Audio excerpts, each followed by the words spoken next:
Hey Joe, how are you? Hey, Katie, good to hear from you. You too. It was nice talking to you yesterday. So, real quick, I'm Katie. I'm the founder and CEO of TapOnIt. We're a text marketing platform.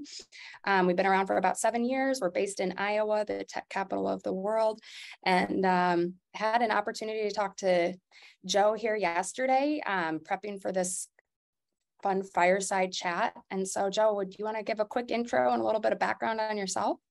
Absolutely, yeah. I am Joe Artime, so you were close.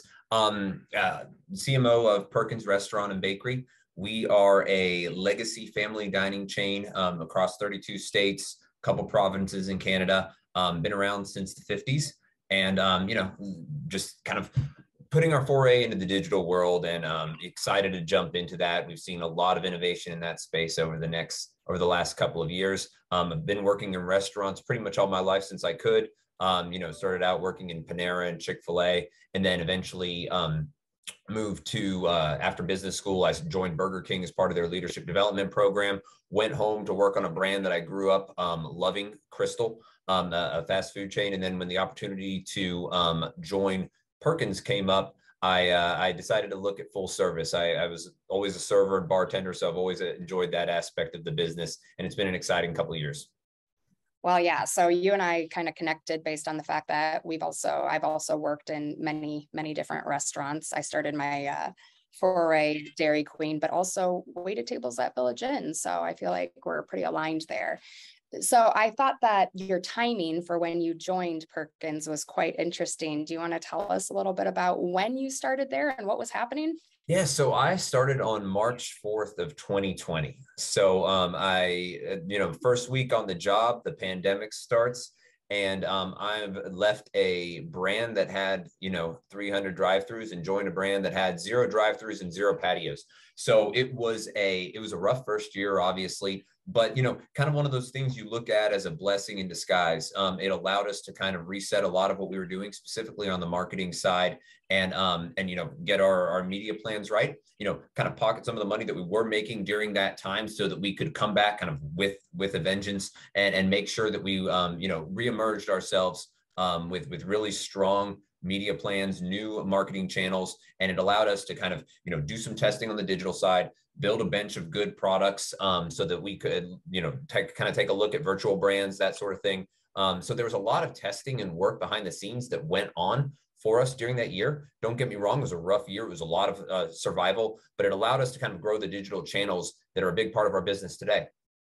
Well, and okay, so I think probably most people who are listening or watching, they may be familiar with Perkins, but you guys are more than just Perkins. So tell us about your other physical brands and then virtual brands, which I find to be pretty freaking cool. So yeah, tell us. So in late 2019, Perkins was acquired by Huddle House. Huddle House is based out of Atlanta. So we've got two sister brands under the Ascent Hospitality Management umbrella. And the two legacy family dining chains, there people would think they're a little bit similar, but there's pretty, I guess, relative differences. Huddle House is very much small town America's diner. They're in a lot of locales where there's not many options to eat. Therefore, they're very popular within their local communities. Perkins is more of a suburban, ex-urban brand that's really popular kind of in the Rust Belt corridor of America, going as far west as Washington and as far east as New York, and again, kind of in Canada, and then, a smattering of restaurants throughout the South and especially in Florida. So a really unique footprint, and between the two brands, cover a lot of America. Now, one of the things that Ascent has been doing over the last several years has been kind of, dipping our toes into virtual brands, understanding what that looks like.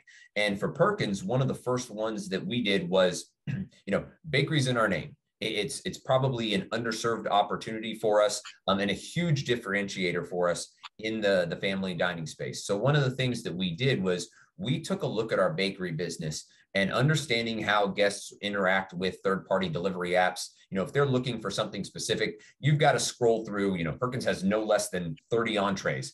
Trying to find a pie or a cookie or one of the famous bakery treats that we're famous for, could be a little bit challenging on these third-party delivery apps. And, we want to obviously grow check certain ways. So how can we make our bakery more accessible to people on these apps? We developed a virtual brand, Bakery by Perkins. We utilized the Perkins name and, kind of associated it with bakery. So we get kind of that equity there, and built that brand so that people that are looking for specifically for bakery treats online or on these apps can access those Perkins treats rather quickly. So this is something that was a big success when we tested it. We launched it to all company stores. It's in over half of the locations right now. It's helped grow our bakery business by more than 10% in the stores that have it. So it's been a huge boon to the bakery side of the business.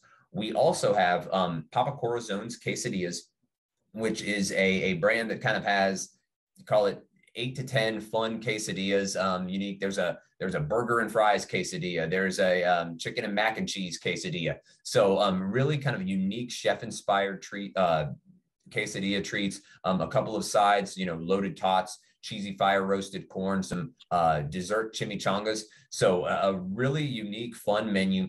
And the way that we look at this one, this is a brand that is very new, but it is, from what we're seeing and kind of in the early returns are that it's very popular at night in more urban locations, and with a crowd that maybe's been had a couple. So what allows our kitchens to do is leverage the kitchens at times maybe when the actual restaurants aren't as busy, the traditional Perkins and Huddle House brands. So it's been very successful in a lot of the locations we put it in. It's in about 50 locations right now, and it's going to be in about 100 locations by the end of September on the third-party delivery apps. So really strong growth for that coming soon. We're excited to see kind of what we can do with it. And the good thing about this is we can utilize it across both the brands. So both Huddle House locations and Perkins are going to have Papa Corazone's Quesadillas. So it's definitely an interesting one to check out on third-party delivery. Okay, so first of all, that's hilarious and awesome and so smart to be able to really stretch the kitchen. I mean, the space, you've got the space, you've got the people there. Now, I know that as both a consumer and then working with businesses, restaurants, there can be a kind of an opinion formed against third-party delivery systems, right? About those apps. Some businesses are like, I would never because of the margins. Other businesses are like, yeah, why wouldn't you? Kind of tell us about your thought process and strategy behind that. Yeah, so it's interesting. When I joined Perkins, and I was at Crystal when we launched third-party delivery, and we had kind of the same trepidations about the margins there. They're taking too much of the cut. If you break it down, then we're making nothing after it. The fact of the matter is the way that customers utilize these third-party delivery apps, they're not saying, I want Perkins tonight. I can either go to Perkins website and order it, or I can go to DoorDash and order it. The fact of the matter is that they're logging on to DoorDash or their third-party delivery app of choice, and then scrolling through and saying, hey, Perkins sounds good tonight, or I want Chinese food, or I want Mexican food. What are my options available to me? So if you're not on those apps, and I totally get the reasons for not being on it, at the end of the day, you're going to lose market share to folks that are on those apps, because there are customers that are loyal to those apps, are loyal to those channels for, making decisions on where to eat a meal. So we saw it as it is incremental to the business. Every time that we add on one of these third-party delivery apps, and we are picky with who we decide to partner up with. That level of trust has to be there. We need to make sure the drivers show up on time. We want to make sure the customer experience is strong. So, we have 4 trusted partners at Perkins that we work with. And, thus far, it's been a really good beneficial partnership for both brands. And not only that, I mean, we've felt comfortable enough with our partners in that space that we have leaned into the virtual brands. We have, utilized Bakery by Perkins, Papa Corazone's on the third-party delivery apps. We're working with Mr. Beast in some of our stores. So the Mr. Beast burger. So, third-party delivery, it's not an overwhelming part of our business, for all the attention that it kind of gets in the trade publications or in the media. The vast majority of people are still coming into restaurants. More than 80% of the people that come into Perkins, that, the dollars that come through Perkins are coming through in-house diners. That's still the most important part of our business, the largest portion of our business. That's the part that we definitely want to serve, but we don't want to forget about other sales channels that are out there, and third-party delivery is definitely that. Yeah, no, I mean, I completely agree with you. If you're not present in those third-party apps, when somebody's trying to make a decision, you're not even an option, right? So you're definitely not going to be the choice that they make. So 100%. Super smart. Makes sense to me. So, okay, you came into this role at a very interesting time in the world. And, I think that for the most part, we're starting to feel like things are bouncing back from the COVID side of things. But now, over the past year or whatever, issues with staffing and now inflation. I mean, how are you guys, first of all, helping to continue to protect your business, grow the business? How are things going? There's a lot going on. How are things going? Yeah, so staffing has always been a challenge. I'm reminded of one time I was visiting a franchisee when I was on the franchise ops side back at Burger King, and I asked him kind of how his staffing was going. This was like 2015 or so. And he's, oh, it's going terrible. We can't find anybody. Blah, blah. My boss goes, when we got in the car afterwards, he was like, never ask a franchisee how staffing is going, because the answer is always going to be exactly what you just saw. This was 7 years ago. So, obviously that, the staffing has been an enormous challenge. I'd say one thing that we are very fortunate to have at Perkins, and you see this when you go into restaurants, saw it yesterday meeting with operators. We have a lot of long tenured employees at Perkins, and it's very much not kind of the beaten down, worn out people that are bitter after being working in a restaurant for 20 years, because you definitely know those types growing up in restaurants. These people who've been working at Perkins are extremely, they're very passionate about the brand. They're passionate about their customers. We have a lot of regulars. So, just like any other brand, we've had attrition. We've had struggle, keeping folks, especially newer tenured employees. We're doing all the recruiting methods, bonus pay, et cetera, that everyone else is doing. So that is not to say that it hasn't been a challenge, but I would say that on the Perkins side, we are very fortunate with the tenure that we have in our restaurants. Not only our restaurants, I've got 2 folks on our marketing team, one of which has been on the team for 39 years. Next year will be her 40th year on the team. And then our executive chef just celebrated her 30th year on the job. So if you look at the tenure of Perkins employees, they've been around for a long time. They love the brand. They know what it stands for inside and out. And being able to come in the last couple of years and kind of learn from them at a time where, there was turbulence all over the place. I don't know what would have happened if we had kind of a less tenured team than we have, not only, senior leadership wise, but also in our restaurants.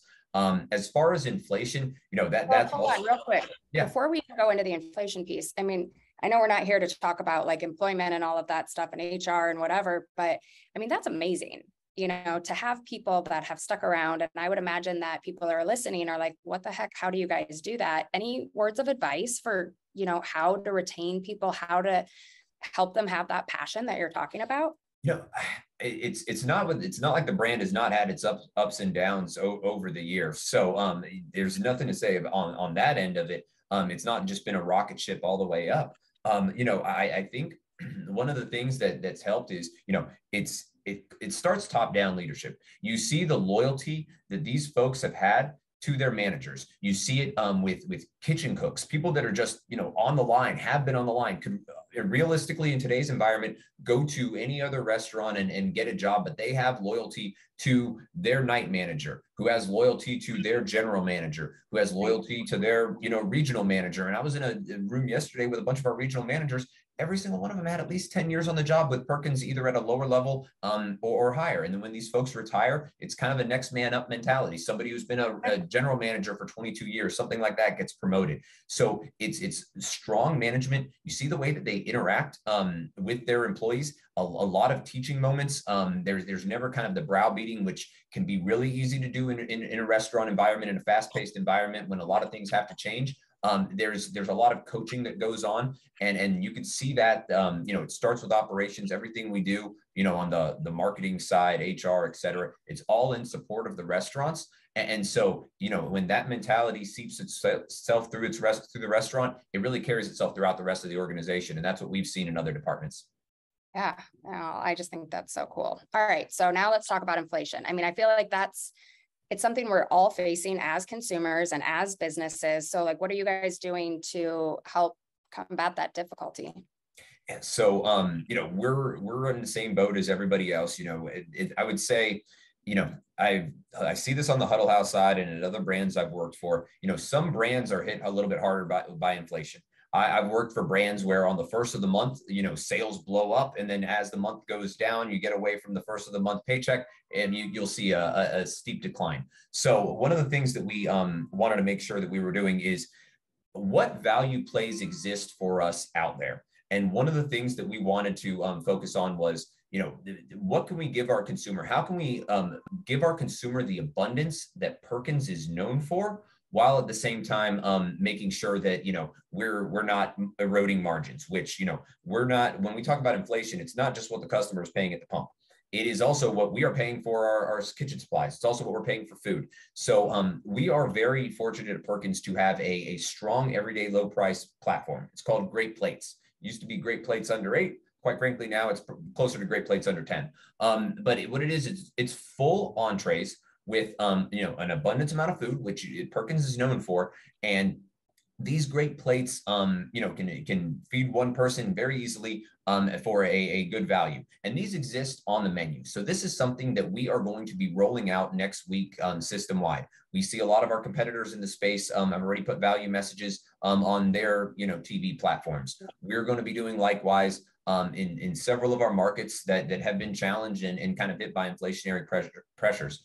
We are not, we're lucky in the fact that we don't necessarily we're not, tracking gas price. Our sales don't basically track gas prices. So it might not be as imperative for us to do so, but we are seeing in markets that we have to do it. And the good thing that we're not having to do by rolling out this platform is we're not having a discount, because that's one of the things that we really want to avoid.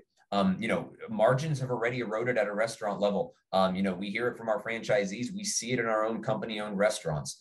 So we wanted to make sure as a marketing department, one of the things that I always try to stress is, we can't just grow sales. It has to be profitable sales. And that's how you kind of grow the brand. That's how people, end up wanting to build stores. And that's kind of what we as a marketing department always have to keep in mind. So whenever we test something, not only we don't want to just talk about how it grew sales, it has to be growing profit. And that's kind of what we're trying to do with the value platforms that we're rolling out in light of the inflation. Yeah. How's traffic been? Traffic's been a challenge. Sales are up, check is up everywhere. We have been trying, and we've gotten research that says that, we're actually doing a pretty good job of this. We're not taking as much check as our competitors are. So, Perkins still scores very strongly on value. Fact of the matter is, though, we are having to take check, and that's where a lot of the sales growth is coming, not only at Perkins, but within the industry as a whole. Overall, we're tracking with QSR, we're tracking with family dining. That doesn't mean that we're going to rest on that. We want to beat them, frankly. So we're going to do everything we can to beat them. That's why part of this test that we rolled out with the value platform, we saw an increase in traffic in those stores, and that's one of the reasons why we're rolling it out further. We have to get traffic back, because at the end of the day, I think consumers are understanding that costs are going up everywhere. There are some expectations that they have now around prices. We see it when we go to the grocery store, for instance. I'm sure you do too. Sure. Yeah. But at a certain point, you can't just keep taking check up.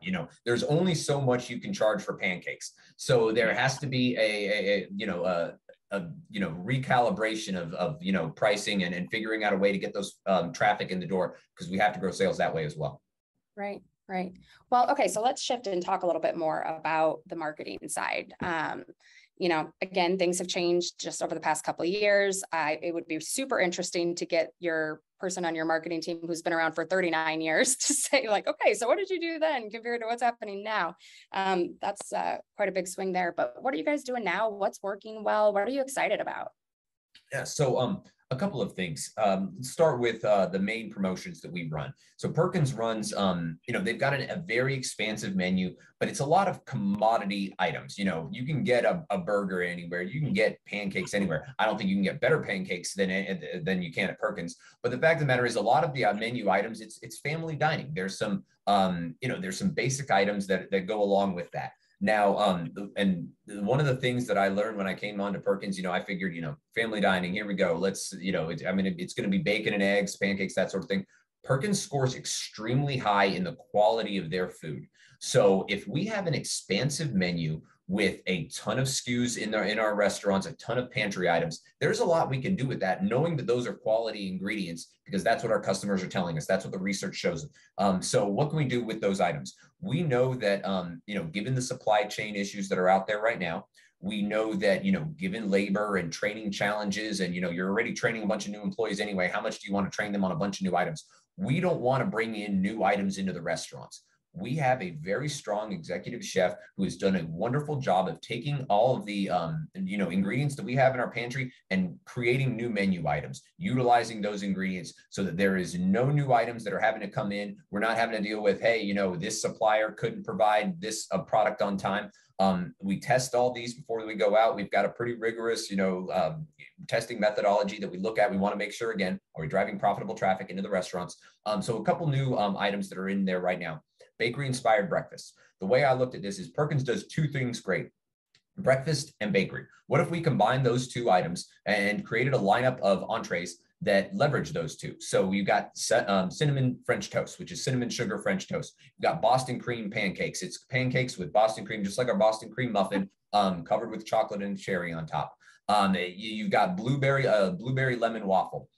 So a lot of fun items that leverage the sweetness that you can find in our bakery as well as our breakfast. It's combining the two best worlds of Perkins. And then kind of as a sneak preview for something that we're rolling out later this year, we've got Bacon Fest. Now, other people have done Bacon Fest. It's kind of something that's been done before. I really like the twist that we're going to be putting on it, the unique spin that we're going to be putting on our entrees. Everybody loves bacon. It's the easiest thing in the world. How can Perkins make it unique? This is something that tested well. Unsurprisingly, when you put more bacon in a lot of menu items, people tend to go for it. So that's something that's going out later this year.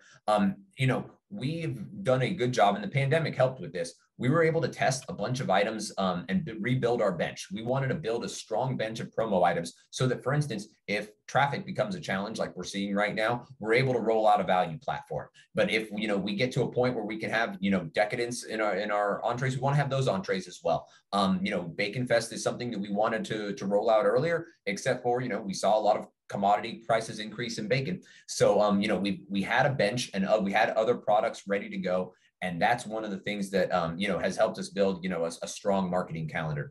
So, Bacon Fest, excited about that. Bakery inspired breakfast performing very well. But the fact of the matter is, Perkins has some LTOs, limited time offers, that do very well already. Strawberry Festival runs every May. This thing, it's fresh strawberries, straight from the harvest into your local Perkins, diced up and put all over your favorite pancakes, French toast, strawberry salad, that sort of thing. So it's just a bunch of entrees with fresh strawberries. This during that time frame, 10% of all of our sales are part of Strawberry Festival. That's insane. That means people are coming into our restaurant and they know that time of the year they're going to go to Perkins. They're going to get fresh strawberries on their favorite entrees. So that's the kind of innovation we're doing in the menu marketing space, the fun stuff that's really been beneficial to us. That's amazing. I'm pretty excited about Bacon Fest. Huge fan of bacon in general. So that's amazing. Who isn't? So what about marketing channels? Like, what's working best for you when it comes to the type of advertising that you're doing? What are you seeing most success with?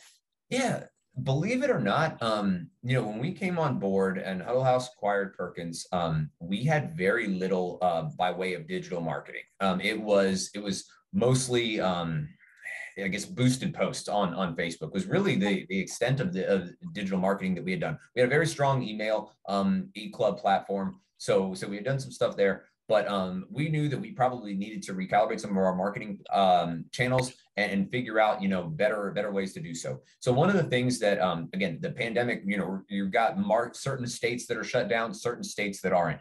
It's really kind of hard to do test and controlling during that time. But we were able to do some digital cell testing, which allowed us to, surprise, surprise, show that digital channels, even if you're doing something simple, just Meta and Google channels, they drive sales if done properly.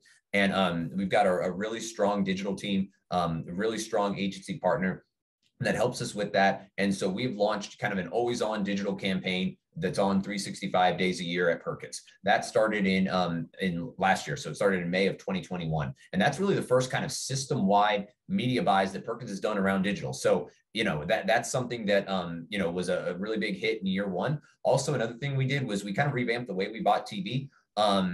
Plussed up a lot of weeks to do kind of shorter, more impactful flights, fill in kind of a lot of the dark weeks with over the top, looking at kind of different partners there, different streaming channels that make sense for us. That's something that we've really gotten into lately. We're doing a lot of testing around that. So those are kind of some of the new channels that we've really leveraged at Perkins. And that's beyond kind of just the actual digital kind of infrastructure channels that we developed during the pandemic. So the Perkins company stores were always on third-party delivery and on online ordering. They had that for, call it, going back 4 or 5 years, really kind of before a lot of the family dining folks did. The people that we didn't have on were our franchisees. Well, during the pandemic, if you weren't on online ordering, if you weren't on third-party delivery, you probably weren't going to make it. So that really helped those guys get on board and sign up for those items. And now those channels have grown for us as well to be a not insubstantial part of our business. So we're really excited about those. And also what we're able to do is then take our spots on television, for instance, or on social media, and then put it around online ordering. Whereas before, apparently, we couldn't mention online ordering in our, call it TV spots from 2018 or 2019, because only, call it 35% of the system had online ordering. But now we can tag all of our spots with save money and time, order online, that sort of thing, to really kind of let people know that, for something that's honestly table stakes, it's not necessarily, it's less family dining restaurants than you would think have strong online ordering platforms. So being able to leverage the new media channels that we're utilizing in our media buys to promote the infrastructure channels that we have has been something that's really been beneficial to those channels. That's pretty cool. Okay, so social media. What are you guys participating in? Anything we should be looking forward to in the future? Yeah, so as of right now, we've kind of got the legacy social media platforms. We are exploring other ones, kind of thinking about doing a soft launch, I would say. Perkins has a customer base that is older than median. I don't think I'm breaking any news by saying that. That being said, I think coming in, one of the things that we want, you never want to be the client that comes in and says, hey, get me on TikTok. Let's figure this out and just roll it out. One of the things that I always say to our agency partners, if we're going to roll something like that out, it's got to be strategic. It's got to be a right fit for the brand. It has to fit our voice. We can't just, be edgy. That space is taken. What does it look like for Perkins to be on some of these new platforms? And that's kind of what we're going back and forth with. We're doing a lot of looks into seeing, how are people interacting with our brand on these new platforms that we're not on yet. And we're getting a lot of great ideas. Perkins, one of the things that's great about it, the median user is obviously, not as old as you would think, but, in let's say the, late 40s, those people have kids and those kids come to Perkins and they grow up going to Perkins. That's one of the things that we hear that comes through very clearly in our customer research. Oh, I grew up going to Perkins and, before I moved away, I was always going there, or when I go back home, I go there with my mom and grandma, or the people who stay in those markets, they still go to Perkins. So we need to capture those people because those people are kind of venturing out onto other platforms. And we want to make sure we're there. We just want to make sure we do it the right way. We are going to be deliberate of when we join those channels, and we're looking forward to it because I think one of the things that we've done, over since the start of the pandemic, we've more than tripled our Instagram following. Now, there was a lot of low-hanging fruit there, but we want to make sure that we do that in the right way that's true to the voice of Perkins. We have customers that, they're not exactly the most edgy type. So we want to be very, very certain with, how we talk to our customers on there. Want to make sure they feel good about it. The motto for Perkins for so many years has been kindness served daily. And we want to make sure that comes through in our social listening and the way that we talk to our customers on those channels. Oh, I love that. Okay, so you talked a little bit about email. I got to ask, mainly for myself, but what about texting? Have you guys started doing anything with texting? Not yet. So that's one of the things that I came in and I looked at, and I'll be honest with you. So at my previous company, a previous employer, we got rid of email marketing because it wasn't working. And I that's one of the things that you dig into the data. And I was talking to a colleague from another brand who was in full service, and they said, really, how you got rid of it? And I was like, look, man, I looked at it every which way, and this thing was driving zero ROI. So I get to Perkins, and we have a really strong email database.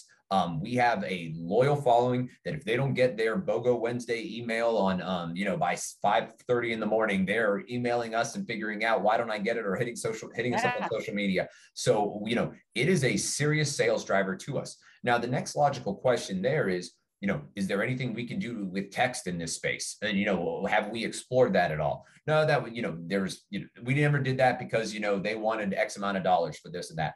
So that hasn't been, explored yet. We had a lot of low hanging fruit, things like, expanding our online ordering and third party delivery, that's kind of been, pushed aside, but that's definitely a channel we're exploring in the next year.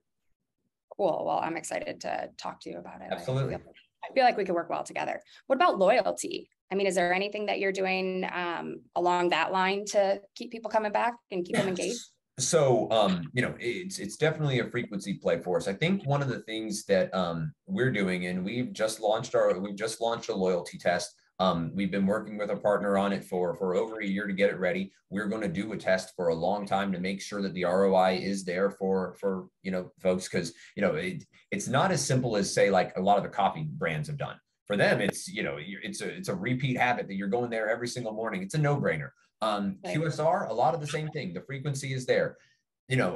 At places like Perkins, we do have a lot of frequency in our customers. We need to make sure that we're just not taking those people and giving them discounts and hurting our overall business. We need to make sure that we're driving incremental business with this, incremental visits. So we've listened to our customers on this. We've worked with our partner. We've looked at many iterations of how we're going to roll it out. And the approach we looked at was it needs to be simple. Our guests love simple. So how can we make the program simple? We feel like we've done that. Like I said, it just went into test. We're going to look and see, make sure that it drives those, it is a frequency play for us. We're committed for the long term, because if you're not looking at this, you're probably doing a disservice. Everyone's kind of looking at it. But the cool thing about loyalty, it's not just a set it and forget it type of product. You really need to treat it kind of, like a child almost. You need to grow it, encourage it, make sure it's kind of promoted on all channels correctly.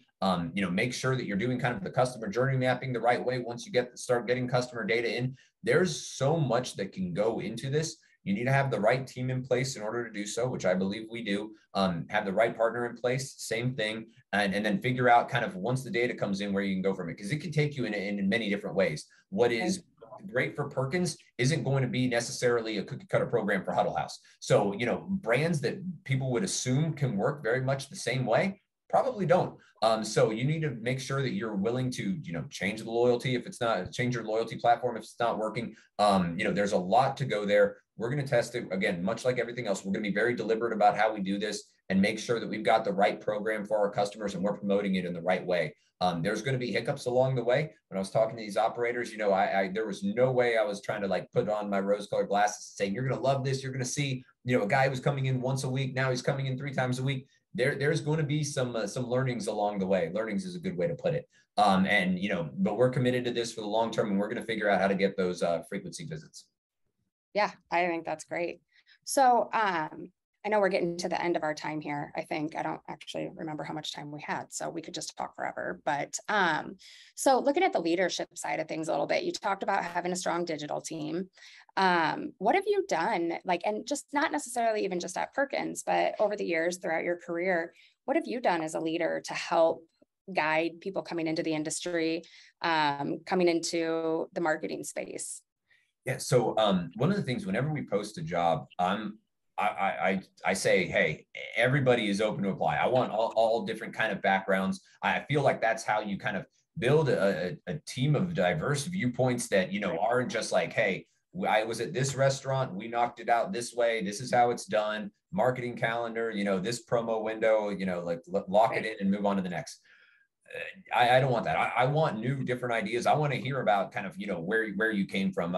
We've got folks on our team that worked in, dental sales previously. We've got others that worked in, for huge media conglomerates. We want those people. I want to take best practices that work in other industries with other brands and figure out how to apply those to the restaurant industry. And I think one thing that you need to do, when you're, and this goes back to kind of what I was talking about in the restaurant, but it can be applicable to a marketing department as well. You have to invest in these folks, or you will lose them, especially, in today's environment. When somebody young comes in on the team, I want them to kind of, make sure that they do not, that they're not just kind of forgotten. They have their task, they knock it out, they go home. I want them to learn different parts of the business, especially when you work on a brand like a Perkins, 300 locations. We're not going to have all the budget in the world. We're not going to have the most bloated team in the world. So people are going to have to wear multiple hats. The reality of the business is when somebody goes on vacation or somebody leaves for another job, people are going to have to play backup. So we want to make sure we have a lot of cross training, and there's a benefit in that because those people kind of learn how to do more. They can actually, see different things. Hey, I really like the digital side of things. Oh, actually, I really like the creative side. So they can wear multiple hats. They can learn different things. I think there absolutely has to be an investment in teaching your folks the industry, so that they learn kind of the terminology. They understand, and this is a big one for me. You have to understand what the point of the marketing department is. You can't just be the creative person that says, hey, my spot is in the can. We're good to go. I'm on to the next. It has to be, what are we doing to driving sales? How is our sales and traffic looking like? How are our current promotions doing? Everybody on the team, I don't care if it's the social media manager or the CMO, they need to know that information because everyone needs to be working in lockstep on the same goal. And then the last thing I would say is teach your folks, especially the young folks, the business.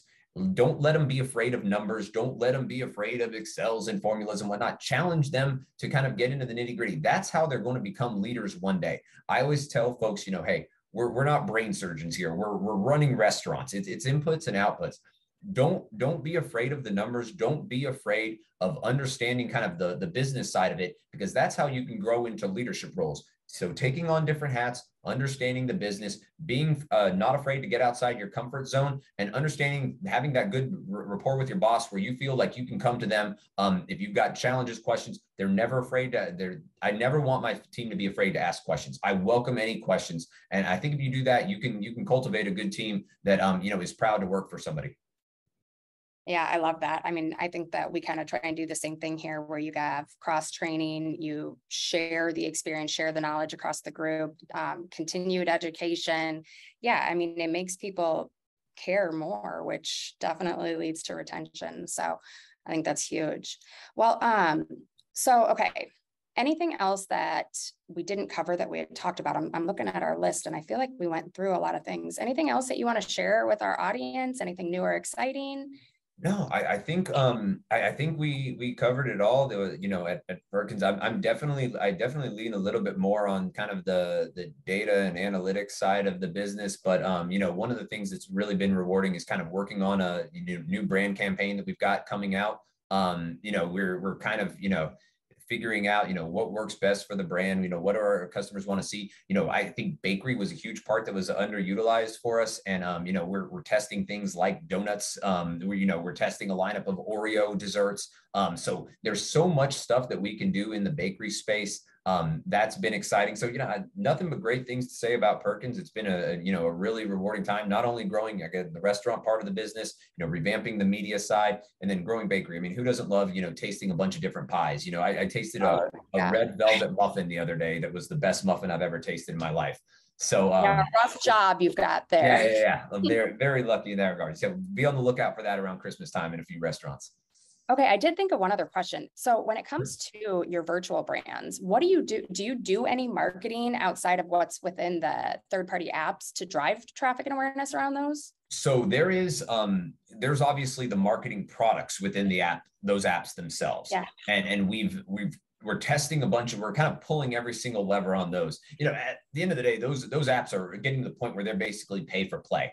And so, you have your plan when you launch to get, awareness around it, then you got to taper it down because you're effectively giving it away at that point. And then you figure out kind of how to work within the sponsored listings. A lot of times they do matches for spend. So, we test all that stuff. We're always willing to test a good idea.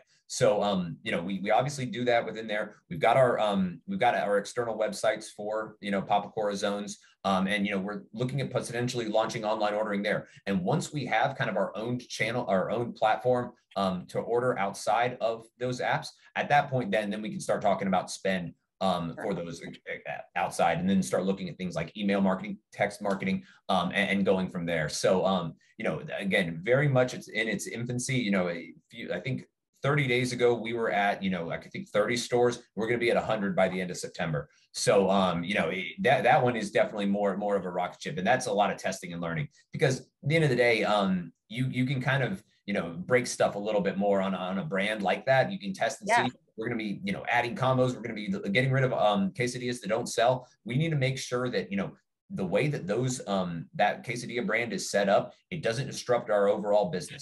So, we want to make sure that it's, a platform that can work within the operations of our restaurant, and we'll continue to do so. Well, I think that's super cool. It does sound fun. You get to test, you get to play around, see what works. So, well, thank you so much, Joe. This was super interesting. I'm going to follow up with you on all things text messaging, but yeah, this was fun. Please do. Thank you, Katie. I appreciate it. And thanks to the Brand Innovators folks. It's always fun to get on here with y'all. I have to say that we promised everybody a very tasteful session, and you two did not disappoint.